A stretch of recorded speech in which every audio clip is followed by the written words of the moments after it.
ብሎ ሳይጾሙ መብላት ማለት ሰው አለመሆን ነው። እንዲያው መጽደቁን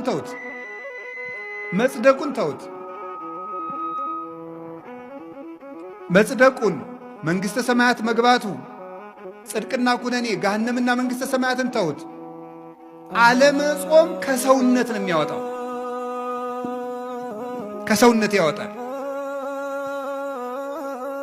አለመጾም እንስሳ ነው የሚያደርገው። ቅዱስ ወግሪስ የተባለ አባት ብሎ ይናገራል። በቀን 3 ጊዜ የሚበላ ሰው እንስሳ ነው ይላል። በቀን 3 ጊዜ የሚበላ ሰው እንስሳ ነው።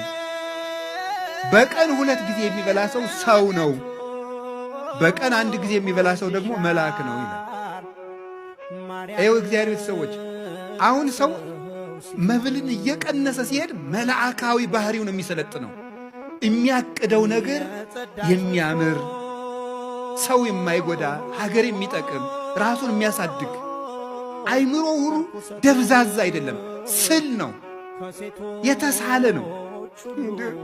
አሁን እኮ ይገርማል። ሰው ማሰብ ስላቆመ ክሪቲካል ቲንኪንግ ስልጠና ይባላል። ምኑን ያስበዋል? ሰው 24 ሰዓት እየበላ ሰጥሟል እኮ። እንዴት አድርጎ ያስብ? አሁን እኮ ማሰብ አቁመን እኮ ነው ራሱ እየተበላለን ያለ። እንድናስብ ራሱ መጾም አለብን።